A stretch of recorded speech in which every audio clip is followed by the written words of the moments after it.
neck is made out of a special type of wood from the northern coast called blue maho, purple heart, tuning pegs, and this type of banjo was made popular in the mid-19th century. And they're a little different than modern banjos. You'll sort of hear when I pull the other banjo out. They're fretless. Sometimes they can be a little bit bigger instrument in general, and then they have a low tone to it. And the tune I decided to play for you all tonight on this one is a piece that was actually commissioned, if you can imagine old-time music being commissioned. And it was commissioned by one of the great musicians of the world, a fellow by the name of Yo-Yo Ma.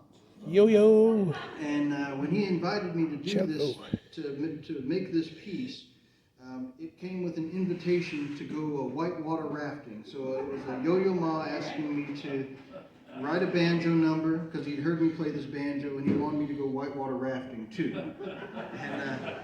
And it was part of a project to activate natural spaces, and so Yo-Yo went to a whole bunch of different places. I just was at one of the locations which he was working in. And we were out in West Virginia at the New River Basin.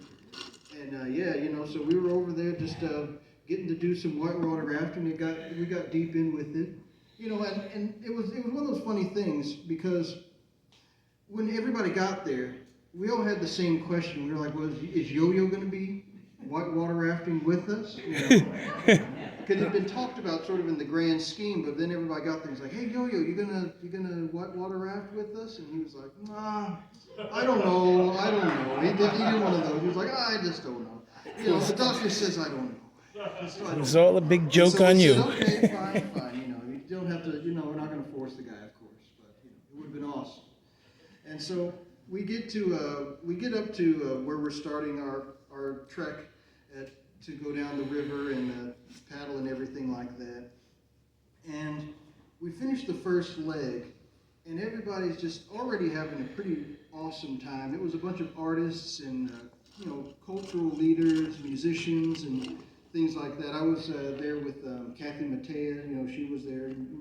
Wonderful singer, and we went to all these different places. We went to, since Black History Month, we actually went to Carter G. Woodson's hometown and talked to the coal miners there and asked them about, how their lives were and things like that. It was a very powerful experience.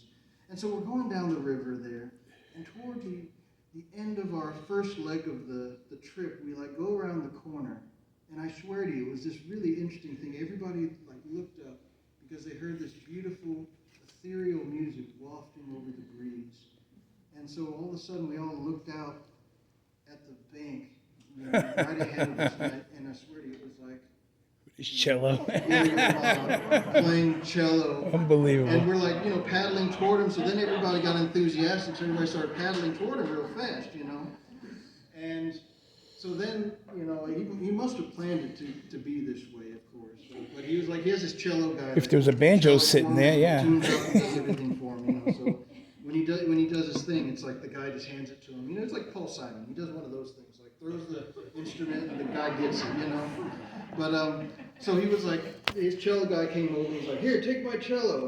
And there was a raft full of kids from underprivileged communities that were there as well. And so he jumped in with the kids.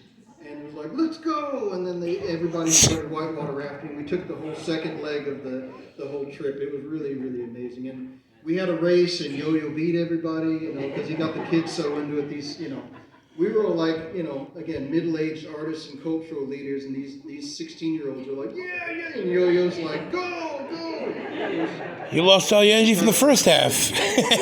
He was fresh. So we finished up, and then Yo-Yo and I premiered this number right on the banks of the river as we all had dinner.